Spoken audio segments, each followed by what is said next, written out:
태저감을 갈 건데 원래 암석의 종류에는 태저감, 변성암, 화성암이 있어. 근데 변성암은 안 할 거야 우리가. 화성암 어느 정도 좀 했고. 네. 자, 원래 암석의 종류는 세 가지. 화성암과 변성암과 태저감이 있다 그랬어. 태저감은 말 그대로 퇴적돼서 되는 거잖아. 근데 쌓이기만 하면 암석 되는 겁니까? 아니잖아, 맞지? 밖에 가면 흙이 쌓여 있는데 이게 시간 지난다고 무조건 암석되는 게 아니잖아. 참고로 퇴적물들이 결과적으로 퇴적암이 되는 과정이 있습니다. 일단 그걸로 한번 짚고 넘어가야 되는데 한번 볼게. 자, 이게 바로 퇴적물들이 암석이 되는 과정이야. 이게 바로 속성작용이라 그래요.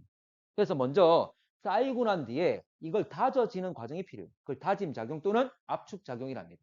그들이 하중에 의해서 중력에 의한 하중에 의해서 눌러짐이 생기면서 압축작용, 다짐작용이 생기는 거지. 자, 그 다음 이들을 내가 누른다고 해서 하중작용 받는다고 해서 무조건 암석되는 게 아니지. 결과적으로 그 입자들을 묶어주는 과정인 교결작용이 필요합니다.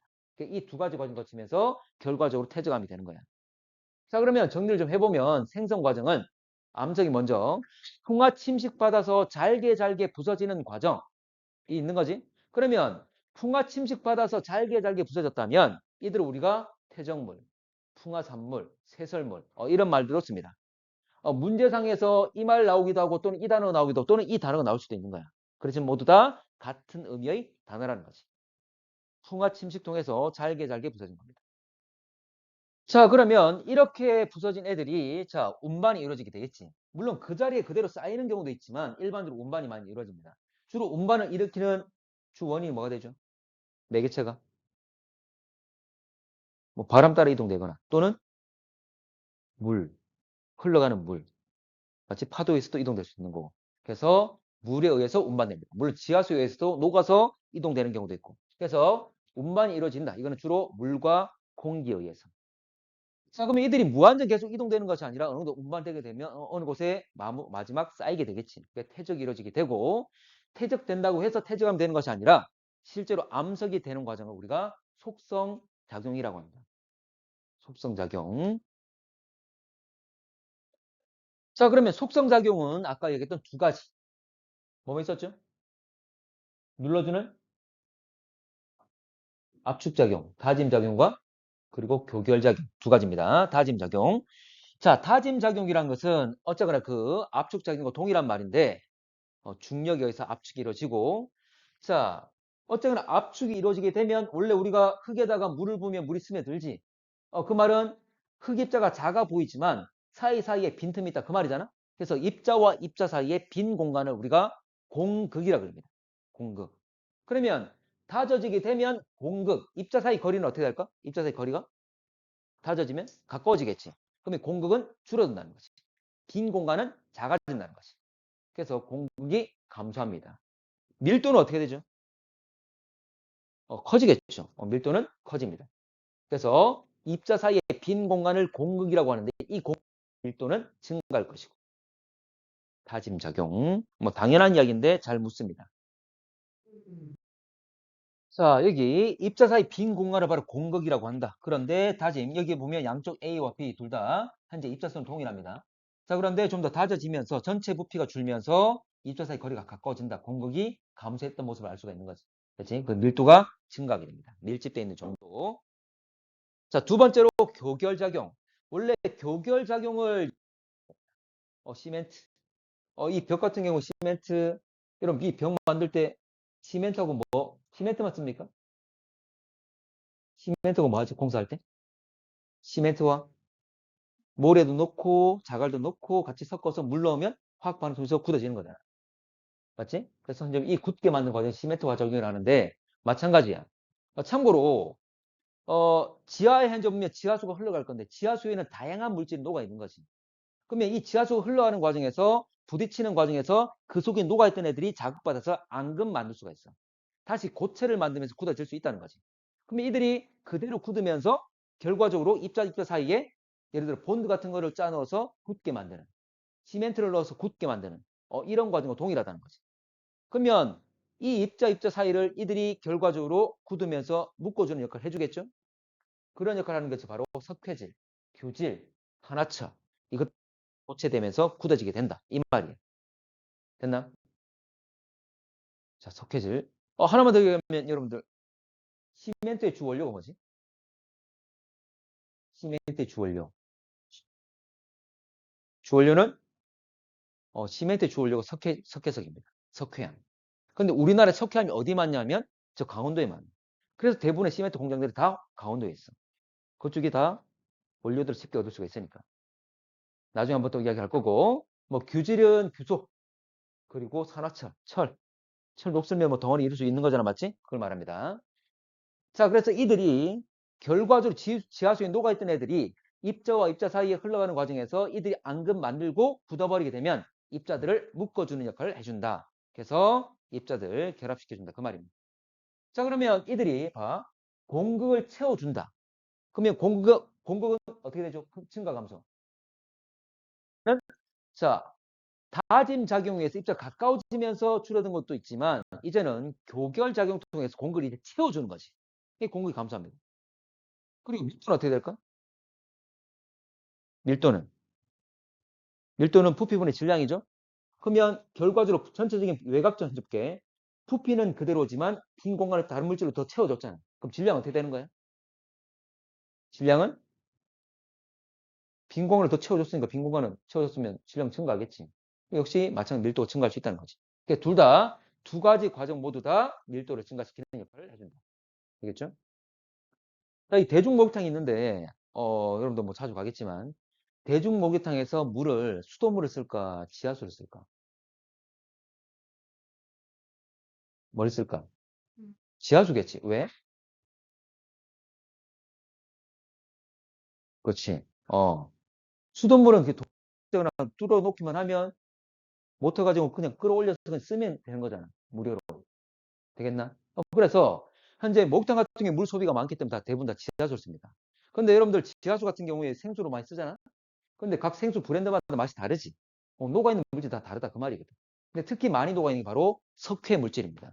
그래서 오래된 목욕탕 같은 경우에 그 물들에서 석회석이 이렇게 앙금 만들어서 굳어있는 경우가 상당히 많아. 그래서 이 하얀 부분들을 많이 볼 수가 있어. 뭐 보면 수도꼭지 있다면 그 주변에도 하얀 것들이 막 붙어 있고 여기도 마찬가지 이런 것들. 약간 누런색으로 변색되었지만 원래는 하얀색이야. 마찬가지 석회석들. 그만큼 물속에 석회질 물질들이 많이 녹아 있다는 거지. 이렇게 앙금 만들면서 굳어진다 그 말입니다. 자, 가보겠습니다. 자, 원래 암석의 종류는 태저암, 변성암, 화성암 세 가지가 있었는데 참고로 이들은 형성 과정 안 했나? 자, 태저감의 종류. 자, 태저감도 마찬가지야. 만들어지는 과정에 따라서 태저감도 세 가지로 나눕니다. 자, 첫 번째가 쇠설성 태저감. 쇠란 말. 많이 들어봤습니까? 분쇄시킨다 이 말입니다. 뭐냐면 원래 기존에 있던 암석이 부서진 다음에 그 부서진 파편들이 쌓이는 걸 쇠설성 태저감이라고 그래요. 보면 봐봐. 암석이 일단 먼저 깨지면 뭐 자갈도 나오겠지. 더 깨지면 모래 크기, 더 깨지면 점토 크기가 되는 거지. 이런 애들이 쌓인 게 바로 쇠설성 태저감이야. 그러니까 정리를 하면 암석이 풍화 침식받으면서 잘게 부서지고 이 깨진 입자들이 쌓인 걸 쇠설성 태저감이라고 한다. 됐나? 자, 그러면 쉐일부터 좀 하겠습니다. 자, 그러면 쉐일은 많이 들어봤지? 쉐일. 안 들어봤나요? 안 들어봤나? 자, 쉐일은 우리가 이암이라 하기도 하는데 참고로 이암과 쉐일 문제상에서 쉐일이 나온 경우도 있고 이암으로 나오는 경우도 있고 자, 그런데 모두 다 점토로 쌓인 애들입니다. 점토가 주 구성 입자가 된다. 아주 작은 입자들.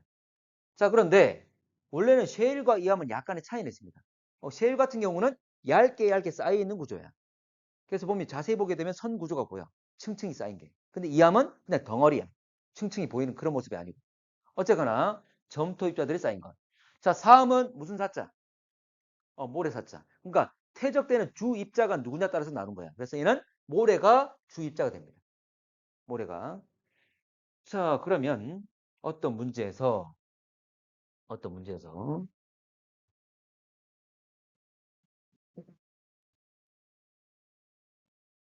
자, 어떤 문제 이런 식으로 나오는 경우가 있어. 참고로 가로축이 크기, 세로축이 양. 그러니까 크기별로 어떤 입자들이 많은지를 표현하는 거지. 그러면 이런 자료를 줘놓고 쉐일인지 사암인지 또는 여감인지를 구분하라 그래.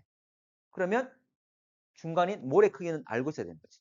모래 크기만 알면 모래보다 작으면 점토가 되는 거고 모래보다 크면 자갈이 되는 거지. 참고로 우리 여러분들 모래 보게 되면 거의 1mm 전후잖아, 맞지? 우리 일상적으로 많이 경험해봤잖아. 근데 정확하게는 얼마냐면 16분의 1에서 2mm입니다. 이 숫자는 기억하셔야 돼요. 모래만.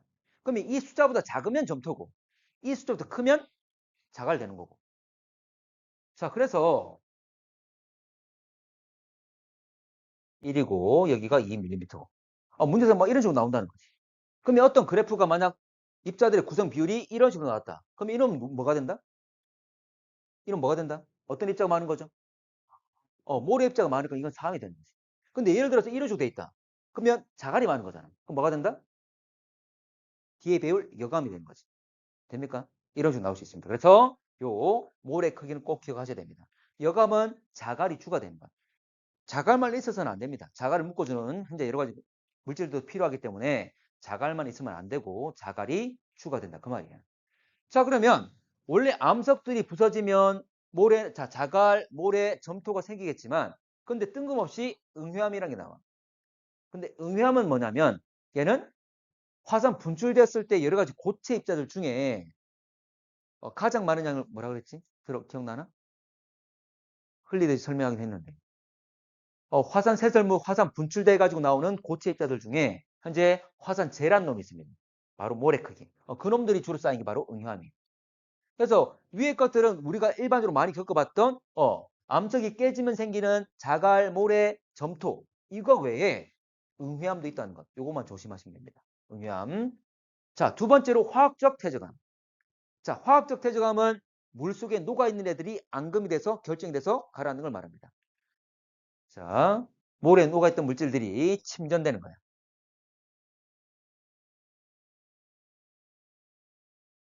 자, 물속에 다양한 물질들이 녹아있을 건데 이들이 좀 침전돼서 되는 것. 지난번에 우리 앞 시간에 이런 거 했잖아, 맞지? 교결작용에 교결 물질들이 있었지. 석회질도 있고 규질도 있고 현재 철 성분도 있는 거고. 그런 것들이 다 결과적으로 이거 동일한 과정입니다. 자, 석회석, 석회암. 자, 석회석, 석회암은 화학식이 탄산칼슘 기억납니까? CaCO3. CaCO3 탄산칼슘이 주 성분이 됩니다. 자, 두 번째로 석고. 석고는 이건 잘 안 나와. 잘 안 나오는데 문제상 이건 화학식이 나오는 경우도 있어서 자, 석고 같은 경우에 황산칼슘 CaSO4 여기에 H2가 붙어 있어. 물이 붙었다. 그래서 뭐라 부르냐면 수화된 황산칼슘 부릅니다. 웃어봐. 자, 수화된 황산칼슘 이런 게 있다는 정도만 아시면 될 것 같아. 근데 석회암은 꼭 기억 좀 하시고 자, 세 번째로 암염. 암염. 염자가 무슨 염자? 소금입니다. 소금의 주성분은 어? 염화나트륨, NaCl, 염화나트륨. 참고로 우리나라 같은 경우에 천일염 해가지고 바닷물을 가둔 다음에 이 물들을 쭉 펼친 다음에 염전해서 펼친 다음에 증발시켜서 얻잖아, 맞지? 근데 지각 변동, 끊임없이 지각 변동이 일어나면서 원래 바다에 있던 곳이 육지가 되기도 하지. 그러면 그쪽에 있던 물들은 한유 갇힌 상태에서 증발된 다음에 거기에 무수히 많은 소금들이 만들어지고 이게 땅속에 묻혀 있는 경우가 많아. 핑크 솔트 들어봤죠? 유럽이나 또는 남미 같은 경우에 땅을 파가지고 소금을 얻습니다. 이렇게 묻혀있는 설탕이 아니라 소금을 얻게 되는 거지. 자, 차트는 규질 성분이야. 규질이란 말은 SI, 규소, 이런 성분을 가지고 있는. 석영, 알갱이 주성분이 되고, 자, 석영의 화학식 기억납니까? 물론 뭐 스치듯이 이야기했지만 우리가 SiO2 함량하면서 SiO2는 이 꼭 SiO2만 말하는 것이 아니라 실제로는 SiO2의 다양한 비율을 붙는 애들을 총칭하는 말이다라고 했어. 근데 SiO2는 석영이라고 그랬어. 실제로는 석영. 그래서 규산 성분, 규질 성분. 어쨌든 규소를 가지고 있는 애들이 주로 쌓인 게 바로 셔트라고 한다. 근데 화학적 퇴적암에 지금 여기 나오는 석회암과 셔트가 있지만 생물에 의해서도 둘 다 가능해. 자, 넘어가 되겠죠? 넘어가 되나? 자, 마지막. 자, 세 번째. 자, 세 번째는 유기적 퇴적암. 유기물. 생명체와 관련 있습니다. 생물체들이 죽어가지고 이들이 쌓인 것들이 바로 유기적 퇴적암이야. 그래서 동식물뿐만 아니라 작은 생물, 미생물의 유해들이 퇴적돼서 형성된 걸 유기적 퇴적암이라고 합니다. 그 퇴적암은 이렇게 세 가지가 있는 거예요. 쇠설성, 화학적, 유기적. 자, 그러면 생물과 관련된 것. 석탄. 석탄. 석탄은 뭐가 쌓인 거죠? 석탄은 어떤 애들이? 석탄. 식물. 석탄은 식물이야. 참고 우리나라에도 석탄 나옵니까? 우리나라에도 석탄 나오지? 우리나라 역시 현재 과거에 고생대. 고생대 때 번성했던 게 바로 양치식물 고사리입니다. 그들이 아주 우거지게 많다가 덮여가지고 탄화 과정 거치면서 된 거야. 자, 근데 석유는?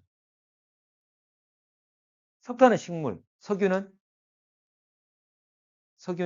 뭐가 쌓여서 된 거죠? 석유. 석유는? 석유는 누가 쌓인 거지? 석유는 동물. 석유는 동물들이 쌓여 있습니다. 근데 석유도 한번 우리가 파이프 꽂아가지고 뽑아내면 엄청나게 많은 양이 나오잖아? 그럼 그곳에 동물들이 많았단 말이 되겠지. 동물들이 단체로 같이 죽습니까? 시스템 뭐지? 모르겠어? 광연이다. 석유, 동물들.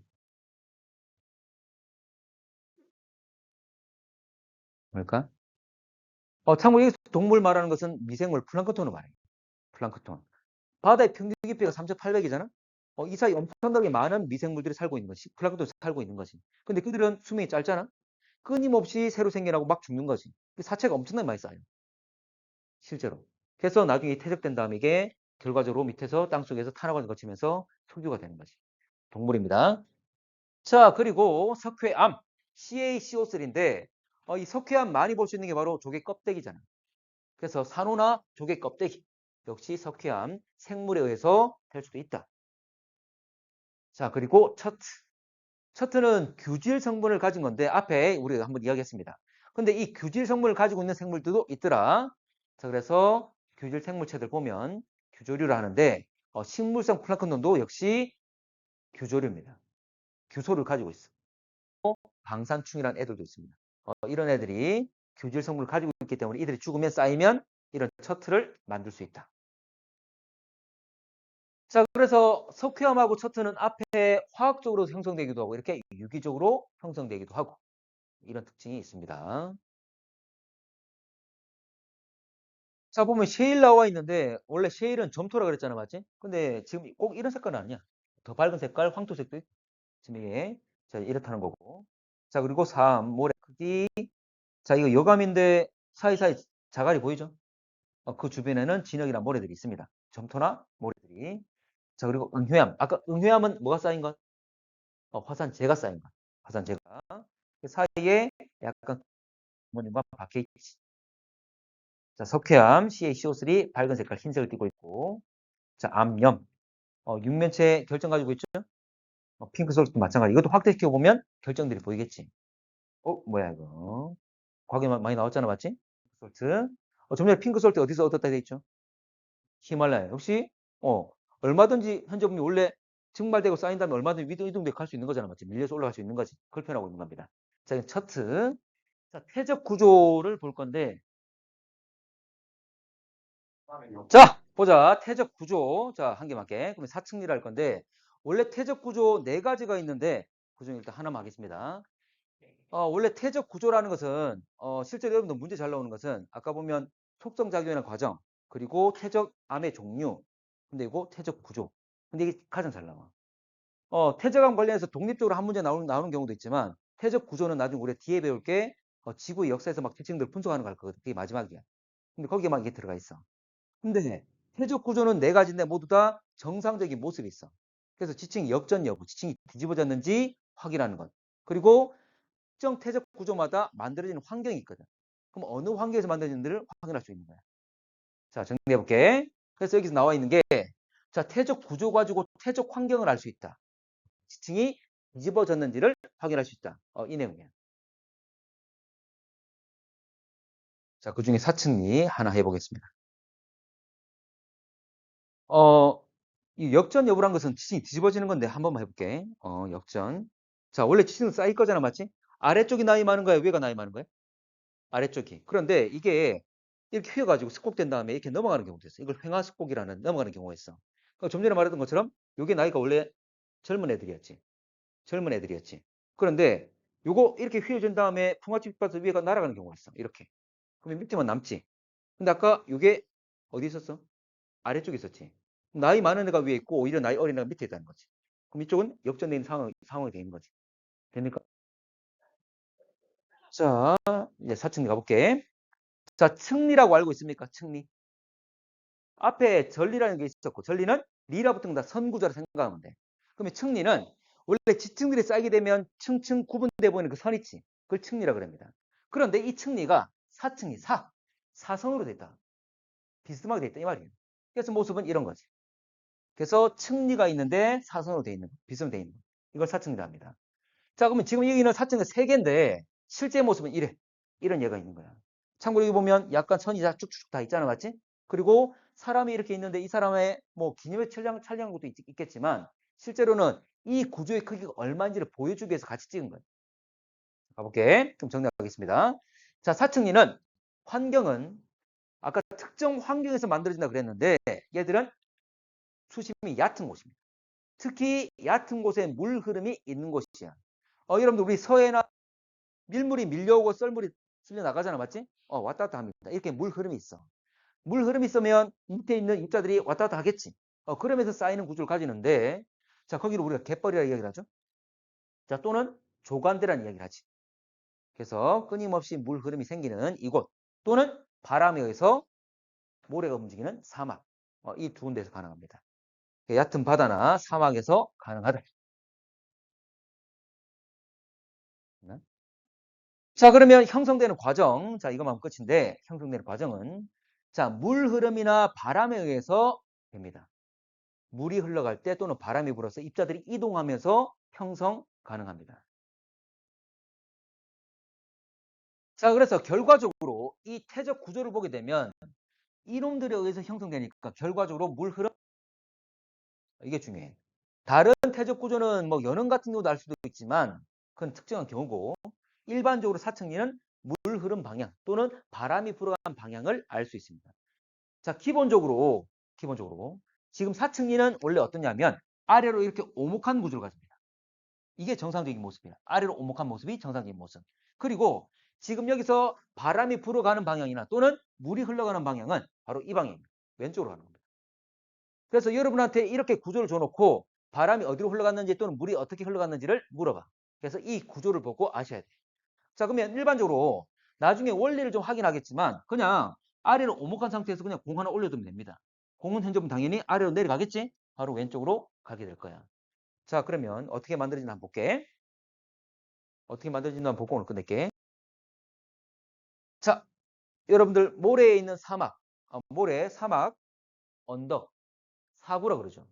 사구. 자, 이렇게 구조가 있다면 바람이 어떻게 분 거야? 이런 모습이라면? 오른쪽에서 불어왔습니까? 왼쪽에서 불어왔습니까? 왼쪽에서? 오른쪽? 어디서 불어왔지? 왼쪽? 오른쪽? 오른쪽?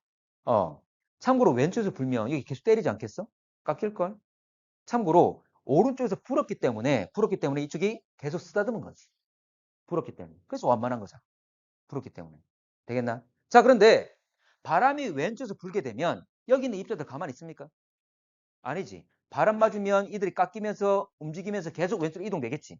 그럼 시간이 지나면 이 오른쪽 면에 있는 애들은 깎이면서 점차 왼쪽으로 이동하게 될 거야. 그럼 전체적인 모습이 다 이렇게 바뀌는 거지. 전체적으로 이 모습이 이렇게 바뀌는 거지.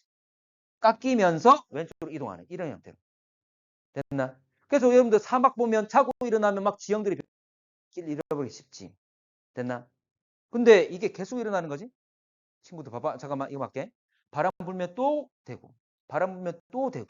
그럼 봐봐 여기 이 구조가 사층리가 되는 거지. 아래로 오목한 구조. 이렇게 만든다 그 말이면. 이건 바람이 여는 거고. 똑같은 원리로 물에서도 일어난다면 이렇게 되겠지. 자, 수고했습니다.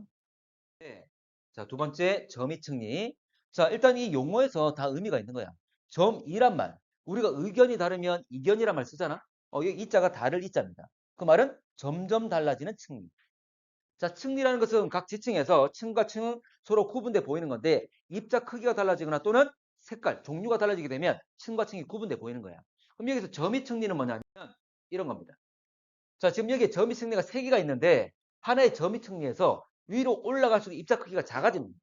점점 올라갈수록 입자 크기가 작아지는 구조를 점이 층리라고 그래요. 됐나? 자, 이렇게 실제로 아래쪽에 보면 현재 보면 큰 것들이고 위로 가면 작다는 거지. 자, 이게 어떻게 형성되냐면 자, 이런 거야. 자, 내가 양동이에다가 내가 자갈하고 모래하고 점토를 넣었어. 그다음 물을 부었어. 그다음 막 섞어. 잘 섞여 있겠지? 근데 한 10m 되는 수조. 높이가 한 10m 돼. 그럼 내가 그 위에서 부었어. 그러면 자갈하고 모래하고 진흙이 자, 모래하고 점토가 한꺼번에 들어가겠지. 그러면 자갈, 모래, 점토 중에 가장 빨리 가라앉는 건 누구죠? 자갈이지. 그럼 먼저 내려와서 자갈 먼저 밑에 자리 잡는 거지. 그 다음에 모래, 그 다음에 점토가 되는 거지. 이렇게 순차적으로 위로 올라서 크기가 작아지는 이런 관계를 점층이거든. 그러면 자봐. 만약에 이 수조 높이가 예를 들어 30cm야. 그러면 구분이 잘 될까? 잘 안 되겠지. 충분히 통과하는 길이가 커가지고 이들이 낙하속도 차이 때문에 구분이 돼야 되는 거지. 그래서 깊은 곳에 가능한 수심이 깊은 곳에. 자, 정리를 해보면 자, 이들은 이런 모습인데 환경은 깊은 바다다. 여기서 바다만 이야기했지만 바다뿐만 아니라 호수도 가능합니다. 어쨌거나 의미는 수심이 깊은 곳에서 가능하다. 그 말이 되는 거지. 자, 깊은 바다 심해 또는 호수라 하더라도 수심이 깊으면 된다. 자, 특히 요거 기억나죠? 해저지형. 자, 완만한 대륙붕에서 경사져 있는 대륙사면, 경사면, 다시 완만해지는 지대, 대륙대. 그리고 아예 뒤 가면 심해지평으로 평탄해지잖아, 맞지? 자, 근데 만약에 바다에도 지진 발생하잖아? 지진 발생해서 무너짐이 생길 때, 참고로 이 대륙사면은 경사져 있다 보니까 이 무너져가지고 여러 가지 크기 입자들이 막 흘러내립니다. 같이. 그러면 이들이 만약 흘러내릴 때 물과 함께 막 뒤섞여서 막 내려오겠지. 그걸 우리가 뭐라 부르냐면 흙탕물처럼 막 내려올 거라서 이걸 저탕류라고 불러. 말 그대로 바닥을 따라 흐르는 탁한 흐름. 봐봐. 그러면 이들은 이 대륙사면은 아주 길단 말이야. 그러면 이 긴 구간을 내려올 때 큰 것과 작은 것들이 막 섞여 있겠지. 그럼 가장 먼저 오는 건 누구다? 큰 것. 그럼 큰 게 먼저 쌓이고 그다음 작은 것, 그다음 순차적으로 작은 것들이 쌓이게 된다는 거지. 그래서 대륙대, 완만해지는 대륙대에 쌓이게 됩니다. 그래서 환경에서 대륙대라고 생각하시면 돼요. 대륙대에서 쌓인 거. 근데 대륙대는 심해저평원 바로 옆에 있잖아, 맞지? 아주 깊은 곳이지. 바다 평균 깊이가 바다 평균 깊이는 3,800. 아주 깊잖아. 맞지? 엄청나게 깊은 곳입니다. 그래서 긴 구간을 내려오면서 분리가 됩니다. 자, 그럼 갈게. 자, 그럼 다시 가겠습니다. 아까 깊은 바다 얘가 대표적인 예가 바로 대륙대다. 그래서 어떤 문제에서 뭐 대륙붕을 찝어주면서 여기서 점이 층리가 한 점에 생성될 수 있다. 그 말이 틀린 거지. 깊은 곳에 가는 것. 아까 저탕류. 뭐 저탕류란 말 썼지만 굳이 꼭 몰라도 됩니다. 바닥을 따라 흐르는 탁한 흐름, 다양한 입자 크기가 섞여서 흘러내려오는 것 생각하면 되겠지. 자, 그러면 형성 과정은 일단 다양한 크기 입자들이 크기가 다양한 애들이 한꺼번에 유입돼야 됩니다. 근데 유입이 될 건데 낙하 속도의 차이 때문에 도달하는 시간이 다 다른 거지. 그래서 깊은 곳에 해적이 이루어져야 됩니다. 근데 좀 더 자세히 쓰면 다양한 크기 입자들이 아까 크기마다 낙하 속도가 다르잖아, 맞지? 크기가 클수록 낙하 속도가 빠르죠. 그렇지. 크기가 클수록 낙하 속도가 크기 때문에 현재 아래쪽부터 순차적으로 쌓이게 된다. 자, 가볼게. 자, 그래서 깊은 곳에 가능하다는 것 생각하시면 되겠습니다. 자, 세 번째로 연흔. 연자가 물결 연자, 흔자 흔적 그 말이에요. 그래서 물결 흔적인데 참고로 이거 물결 흔적 때문에 나타난 거. 역시 여기도 연흔이 두 개가 있습니다. 근데 모습이 뭐냐면 위로 뾰족한 거. 위로 뾰족한 거. 자, 여러분 이런 거 많이 봤잖아, 맞지? 이런 거. 현재 물결 치면서 그대로 바닥에 흔적 남긴 거지. 참고로 이런 파도 타기 응원 해본 적 있습니까? 본 적도 있을 거고, 맞지? 파도 타기 응원할 때 사람들 어떻게 하지? 그냥 단순하게 자기 자리에서 일어섰다 앉는다 이거만 하잖아, 맞지? 그런데 전체 파의 형태는 이동되는 것좀 보이지? 실제 파도도 마찬가지야. 실제 몰입자도 상하 운동을 합니다. 그 자리에서 그냥 원운동하거나 어쨌든 상하 운동 그 자리에서 막 하고 있을 때 참고로 파의 형태는 전달되면서 보이는 거지. 에너지 전달되는 과정이고. 자, 마찬가지. 자, 그러면 입자들이 상하 운동할 때 만약 얕은 곳이라면 바닥 막 때리겠지. 그러면서 그 흔적 남길 수가 있는 거지. 근데 깊은 곳이라면 흔적을 남길까 못 남길까? 깊은 곳이라면. 참 아무리 폭풍이 치더라도 잠수함이 깊은 곳에 있으면 전혀 영향 안 받잖아. 그런 것처럼 생기지 않습니다. 그래서 이렇게 생기려면 얕은 곳에 가능하다. 얕은 곳에. 예. 자, 여는 그래서 환경은 수심이 얕은 곳. 참고로 호수라도 물결 칠 수 있는 거지. 그래서 어디든 얕은 곳이 가능한 겁니다. 아까 앞에 현재 저미층리도 마찬가지야. 저미층리도 현재 바다든 호수든 수심이 깊은 곳이면 가능하다. 자, 형성은 자, 물결에 의해서 바닥에 흔적을 남긴 것. 그리고 이게 정상적인 모습, 위로 뾰족한 것이 정상적인 모습이다. 자, 사층리는 물 흐름 또는 바람의 방향을 알 수 있다고 그랬습니다. 맞지? 아래로 오목한 구조고 기울어지는 그 방향으로 가는 거잖아. 맞지? 근데 여는 같은 경우는 이 같은 경우는 알 수 없습니다. 얘는 대칭적일 때는 모양. 근데 만약 이 치우친 형태라면 치우친 형태라면 얘 같은 경우는 방향을 알 수 있는 거야. 이렇게 오른쪽으로 뾰족한 것이 기울어져 있다면 오른쪽으로 방향이 흐름 방향을 가지고 있는 겁니다. 근데 잘 묻지는 않아. 일반적으로 흐름 방향 묻는 것은 사층리를 잘 물어봅니다. 그렇지? 근데 3학년 되면 가끔 물어보는 경우도 있어. 자, 넘어갈게. 자, 건열. 건자가 마를 건자, 열자가 분열된 것. 참고로 마르면 수축합니까? 팽창합니까? 마르면. 수축하죠. 우리 오징어 말려버리면 아주 작아지잖아, 맞지? 그런 것처럼 이게 건열, 논바닥 갈라지는 이런 것들이 바로 건열이다. 그래서 아래로 뾰족한 거고 지금 위에 그림은 현재 지진 단면을 나타낸 거고 이 모습은 이 사진은 우리가 위에서 본 거고 좀 차이가 있지? 어쨌거나 갈라짐 형성되어 있습니다. 자, 건열 어떻게 형성되냐면 환경은 당연히 건조기후겠지. 자, 또는 원래 여러분들 주로 퇴적이 이루어지는 곳이 쌓이는 곳이 물속입니까? 물밖입니까? 주로 물속입니다. 주로 퇴적이 이루어지는 것은 물속. 왜냐하면 물에 의한 이동이 많기 때문이지. 근데 물에 의한 이동이 많잖아, 맞지? 그래서 주로 물속에 쌓입니다.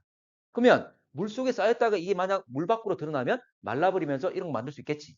맞지? 그래서 건조기후 될 수도 있고 또는 해수면 밖으로, 수면 밖으로 드러나는 경우입니다.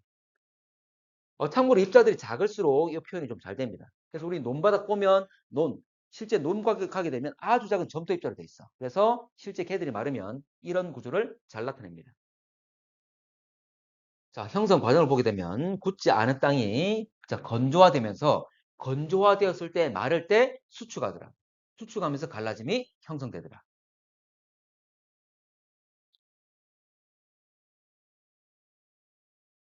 자, 그러면 퇴적 환경 뭐 별거 없습니다. 퇴적 환경은 퇴적되는 환경인데 크게 세 군데. 육지, 바다. 육지와 바다에 있는 연안. 이런 세 가지. 별거 없지? 자, 그래서 보면 현재 육지 환경, 육상 환경, 그리고 연안 환경, 그리고 해상 환경 세 군데로 나눕니다. 해상 환경 같은 경우 우리가 아까 봤던 해저 지형들 있지? 뭐 대륙붕, 대륙사면, 뭐 대륙대 이런 것들. 그게 바로 지역이고. 자, 가볼게 먼저 육상 환경. 육지 내에 있는 환경인데 참고로 이렇게 선상지다, 하천이다, 호수다, 사막이다. 이런 것들이 있습니다. 참고로 잘 나오는 건 선상지. 있는 내용인데 선상지는 약간 생소할 겁니다. 선상지. 자, 선상지 같은 경우에 일단 부자 이런 겁니다. 참고로 경사가 급하다가 갑자기 완만해지는 시대야. 경사가 급하단 말은 흐름이 강하겠죠. 빠르겠지. 그럼 흐름이 강하기 때문에 다양한 크기 입자들을 많이 가지고 막 내려올 거야. 근데 갑자기 경사가 완만해지면 흐름이 느려지겠지. 그러면서 그 앞에다 쭉 펼쳐놓게 되는 거지. 가져가지 못하고. 이렇게 부채꼴 모양으로 되어 있는 지역을 우리가 선상지라 그럽니다. 그래서 갑자기 경사가 완만해지는 지대를 말합니다. 부채꼴 모양으로 되어 있다. 선상지. 됐습니까? 자, 두 번째 연안 환경. 연안은 근데 아까 육상과 해상이 있다면 두 개가 만나는 곳이 해안가를 말합니다. 자, 삼각주와 해빈과 사주, 석호. 여러분 좀 생소할 거야. 자, 이거 삼각주는 선상지와 유사합니다.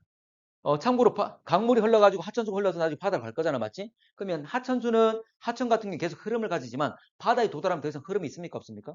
없는 거지. 그래서 흐름을 가지고 있다가 딱 흐름이 멈춰버려. 그럼 가지고 오다가 그 앞에 또 펼쳐놓게 되겠지. 그게 바로 삼각주예요. 선상지와 삼각주는 유사하죠. 그게 바로 삼각주. 그래서 하천수 따라오다가 바다와 만나면서 그 앞에다 펼쳐놓는 삼각형의 모습이야. 삼각주. 참고로 삼각주는 영어로 우리 델타라고 그래요. 여러분들 델타 변화를 해가지고 세모 쓰지? 맞지? 삼각형이야. 자, 이거 이집트에 있는 무슨 강이 있죠? 나일강. 나일강 실제 강이 크잖아, 맞지? 쭉 가다가 현재 보면 여러 가지 해적물들이 막 쌓이게 되겠지. 여기 현재 보면 이렇게 삼각대 돼 있는 거지. 삼각주. 카이로. 자, 삼각주. 아까 강의 하구라 그랬습니다. 그럼 원리는 현상지와 유사하지. 근데 만들어지는 곳이 차이가 나는 거지. 그렇죠? 자, 해빈 또는 사빈이라고 그래. 사빈. 무슨 모래사장을 말해. 모래사장. 참고로 여기 보면 뭐 해안사고나 석호나 사빈이 있는데 사빈, 모래사장을 말합니다. 자, 다른 말로 해빈이라 쓰기도 하는데 참고로 그럼 해안가에서 이렇게 튀어나와 있는 곳을 뭐라고 그러지? 곳. 그렇지. 들어간 곳은 만. 참고로 만 있고 곳. 우리가 보면 간절곶, 호미곶 있잖아, 맞지? 곳. 근데 참고로 파도가 치면 에너지는 이 곳에 많이 집중됩니다. 그럼 많이 때리게 되면 나중에 어떻게 될까? 깨져서 깎이겠지? 참고로 그리고 이 만 지역은 주로 퇴적이 우세합니다. 그러면서 이 퇴적 지역 봐봐. 만은 쌓이면서 계속 채워지고 곳은 계속 깎여 나가고. 그럼 시간이 지날수록 해안들은 계속 단순해집니다. 거의 직선화되는 거지. 근데 우리 서해 같은 경우는 아주 좀 굴곡이 좀 심하거든. 그걸 뭐라 부르지? 들어봤나? 리아스식 해안? 오케이. 자, 자, 어쨌든 이렇고, 자, 지금 여기 해빈인데, 차에서 물질들이 이동될 때, 자, 이 해안까지 도달하지 못하고 그 중간에 쌓이는 경우가 있어. 이걸 뭐라 부르냐면, 이걸 사주라고 합니다. 사주. 이 얘기했던 사주야. 근데 이게 쌓이다 보면 앞을 막을 수도 있겠지. 이렇게 가로막는 경우도 있습니다. 이렇게 물이 갇히면 이걸 석호라고 합니다. 이런 자, 경포대. 그쪽에 강릉 지역에 있는데 경포대라는 해수욕장 유명하잖아. 근데 옆에 보면 경포호라고 호수가 있어. 강원도에 여러 군데가 있습니다. 그렇게. 이렇게 호수가 되는 지역이 여러 군데가 있어. 이걸 석호라고 합니다. 됐나? 자, 넘어갈게. 자, 마지막으로 해양 환경은 쉽지? 해양 환경은 우리가 아까 봤던 해저 지형들입니다. 뭐 대륙붕, 대륙사면, 대륙대, 심해적 이런 것들 별거 없습니다. 넘어갈게. 자, 그러면 이거 아까 해저 지형들 여러 가지 해적 지형들이 있습니다. 자, 그리고 이제 이 태적함의 마지막 한반도에 있는 태적 지형. 참고로 각각 유명한 현재 보면 태적함들 위주로 좀 할 건데, 자, 셰일과 삶. 셰일이 쌓인 곳, 삶이 쌓인 곳, 유명한 곳이 거의 비슷한데, 여기. 자, 경남 고성과 전남 해남. 해남은 땅끝마을. 근데 고성하면 여러분들 어릴 때 좀 가봤을걸? 뭐하러 갔지? 뭐다? 고성에 왜 갔습니까? 발자국, 누구 발자국? 공룡 발자국. 맞아. 그거 얘기할 걸. 공룡 발자국 화석에 있는 거. 참고로 중생대. 그래서 중생대 지층들이 여기 잘 남아 있습니다. 특히 셰일과 사하미. 그리고 입자 작기 때문에 화석들을 잘 나타낼 수가 있는 거지. 발자국 같은 거. 만약 여감이었다면 잘 나타날까? 안 그렇겠지? 그래서 중생대. 그리고 공룡은 어디에 사는 겁니까? 바다입니까? 육지입니까? 육지지. 근데 가끔 이렇게 문제 내는 게 있어. 고성 가봐서 알겠지만 바닷가에 그 박물관이 있거든. 발자국도 다 바닷가에 있어. 그럼 바닷가에 바로 바다가 있고 바닷가에 발자국 남아있는 그 사진을 줘놓고 여기 과거에 이 지역은 바다였다. 무릎. 퇴적 당시에 이 지역은 바다였다. 맞을까 틀릴까? 틀립니다. 지금은 바다이지만 과거는 육지였다. 무조건 공룡은 육지라 생각하면 돼. 그런데 육지라 하더라도 메마른 땅이면 그 발자국 잘 안 남겠지. 그래서 호수나 호수 주변이 되는 거야. 그래서 호수나 호수 주변에서 그 발자국 남아서 지금은 화석화 된 다음에 굳어있는 상황이 된 거지. 자, 그래 아까 말했던 것처럼 육지 환경입니다. 육지 환경이라는 걸 알려줍니다. 공룡은 육지, 그 공룡과 새 발자국 화석들이 많이 나타납니다. 공룡과 새 발자국 화석. 자, 전라도 해남 땅끝마을에도 역시 공룡 발자국이 잘 남아 있습니다. 사진 한번 볼게. 자, 이가 바로 고성. 공룡 발자국 잘 남아 있습니다. 자, 그리고 여기는 자, 땅끝마을에 있는 공룡 발자국. 훨씬 더 이제 입자들의 흔적이 작기 때문에 더 선명하게 나타나 있지? 잘 나타나 있습니다. 자, 그리고 여감. 여감. 자, 여감은 뭐가 주로 쌓인 거죠? 자갈이 주가 되는 거예요. 대표적인 것이 진안에 있는 마이산. 마이, 뭐지? 말의 귀. 참고로 말의 귀가 두 개 있잖아, 맞지? 그래서 우리 부산에서 서울 간다 그러면 가는 길에 중간에 보여. 여기 또 휴게소도 있는데 참고로 말의 귀가 이게 쫑긋 이게 말의 귀만 그래서 이 지역, 자, 마이산이 있는데 좀 더 한번 보겠습니다. 자, 이 지역은 역시 중생대 때 퇴적된 겁니다. 자, 그리고 자갈까지 포함되어 있는데 과거 여기는 역시 호수와 호수 주변이었어. 그래서 호수가 우리 바다로 강물이 흘러가기도 하지만 호수가 있다면 호수 주변에서 뭐 물이 막 유입되잖아, 맞지? 그래서 뭐 홍수처럼 아주 많은 물들이 유입되는 상황이 생긴다면 다양한 크기 입자들이 한꺼번에 들어올 수 있다는 거지. 그러면서 쌓인 다음에 나중에 이게 그대로 융기한 거야. 올라와가지고 중에 깎여나가고 지금의 탄의 모습을 이루고 있는 거지. 자, 그래서 타포니가 발달합니다. 타포니 좀 더 그림으로 볼게. 타포니는 사진으로 보겠습니다. 타포니가 이런 거야. 원래 여기에 자갈이 박혀 있다가 자갈들이 박혀 있다가 자갈이 현재 시간 지나면 툭 빠질 수가 있겠지. 그럼 그 빠지고 움푹 패여 있겠죠? 이런 구조 타포니. 그러면 여기 마이산을 보게 되면 그런 구조들이 잘 나타나는데 자, 마이산 실제 이렇게 타포니가 많이 나타납니다. 이렇게 타포니가 많이 나타납니다. 그리고 이게 빠진 자국들은 훨씬 더 내부가 드러났기 때문에 또 역시 풍화침이 잘 일어나게 되고 이렇게 벌집 구조를 가지는 게 타폰이라고 합니다. 자, 석회암. 자, 석회암은 뭐에 올렸죠? 뭐에 올려? 시멘트에 올려.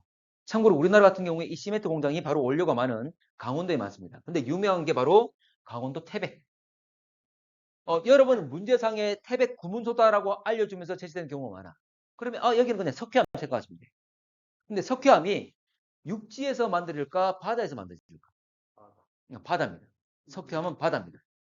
참고로 지금은 우리가 석회암을 육지에 있는 석회암들 캐는 거지만 실제로 이 석회암은 바다에서 퇴적됩니다. 과거에 바다였다는 거지. 바다였다가 지금 융기해가지고 지금 올라와 있는 상황입니다. 육지인 거야. 자, 석회암. 하나만 더. 석회암은 무슨 퇴적암이죠? 퇴적암의 종류, 세설성, 화학적, 유기적. 석회암은 화학적, 유기적 다 가능하죠. 참고로 바다에 녹아있는 Ca와 CO3E-. 얘들이 결합돼가지고 많이 침전되거든요. 그 바다에 형성되어 있고. 자, 참고로 요거는 고생대입니다. 고생대. 과거에 고생대 때 강원도는 바다였다. 자, 여기는 바다. 석회암은 바다라 생각하시면 됩니다. 석회암은 바다. 과거에 바다였다. 자, 그리고 삼엽충과 완종류. 완종류는 삼엽충은 잘 알 거고 완종류는 조개와 비슷하게 생겼습니다. 어쨌거나 대표적인 고생대 생물인데 바로 여기에 화석으로 잘 나타납니다. 되죠? 태백 구문조입니다. 자, 계곡의 모습인데 원래 석회암은 하얀색이잖아. 주변 이거 화학적으로 변색돼서 그런 거야. 반응해가지고. 원래는 깎아보게 되면 하얀색이 나옵니다. 자, 다양한 화석들이 나타나고 자, 그리고 삼엽충도 나온다. 자, 응회암. 자, 응회암은 뭐가 쌓인 거였지? 화산재. 그렇지. 어디에 속하죠? 세설성, 화학적, 유기적 중에 세설성. 세설성. 원래 세설성이라는 것은 암석이 깨져가지고 자갈이나 모래와 점토가 될 거잖아, 맞지? 이런 애들이 쌓인 게 세설성 퇴적암이라고 하는데 얘까지 포함시키라고 했잖아. 화산 세설물 중에 화산재가 쌓인 거. 세설성이야. 자, 참고로 제주도 수월봉에 많습니다. 잘 나타납니다. 많다기보다는 잘 나타납니다. 자, 제주 수월봉인데 우리나라 화산 분출들은 지금 남아있는 화산 분출의 결과들. 한라산, 백두산, 또 철원 모두 다 신생대입니다. 현무암 신생대라고 그랬잖아. 신생대. 자, 신생대고 화산 분출에 의해서 형성된 것. 자, 그리고 이거는 응회암은 화산재가 쌓인 거니까 현재 이들이 쌓이면서 층리가 아주 잘 발달되어 있습니다. 쌓여 있는 모습이 잘 나타납니다. 원래 리라 붙어 있는 건 선 구조를 말해. 전리는 뭐였죠? 전리는 절단된 것, 갈라진 것, 선 구조 나타나잖아, 맞지? 이걸 전리라고 합니다. 층리는 층층이 쌓이면서 입자의 종류나 크기가 달라지면 층이 구분돼 보이지? 그걸 말하는 거고. 자, 여기가 바로 수월봉. 실제로 이게 여러분들 수학여행 갔을 때 가면 좋은데, 이게도 유명한 곳이거든. 보면 여기 층이 잘 나타나죠? 중간중간 자갈이 있지만 주로 화산재가 쌓인 거지. 넘어갈게. 자, 마지막 거는 내용이 정리되어 있을 건데, 경기도 화성시에 있는 시화호라는 호수에 다양한 현재 암석도 퇴적물도 있지만 자, 화석들이 많이 나타납니다. 중생되고 호수고 호수 주변이었고 공룡 알이나 공룡뼈나 화석이 많이 산출됩니다. 대표적으로 이거 공룡 알 그리고 공룡뼈. 근데 이 뼈를 가지고 우리가 모습들을 복원해내잖아, 맞지? 참고로 우리가 뭐 티라노사우루스 이런 것들 본 적이 없잖아. 근데 다 복원한 것은 이런 뼈 가지고 그 모습을 예측해내는 거지. 자, 그래서 요거 가지고 복원해봤던 모습, 이 모습. 근데 이 공룡은 지금까지 밝혀지지 않았어. 그래서 우리나라에서 처음 이 모습을 발견했기 때문에 이걸 복원시켰을 때 이름 붙였을 때 발견한 나라에서 첫 번째로 발견한 나라가 이름 붙일 수 있거든. 그래 우리나라에서 이름 붙여서 이렇게 이름 붙인 거지.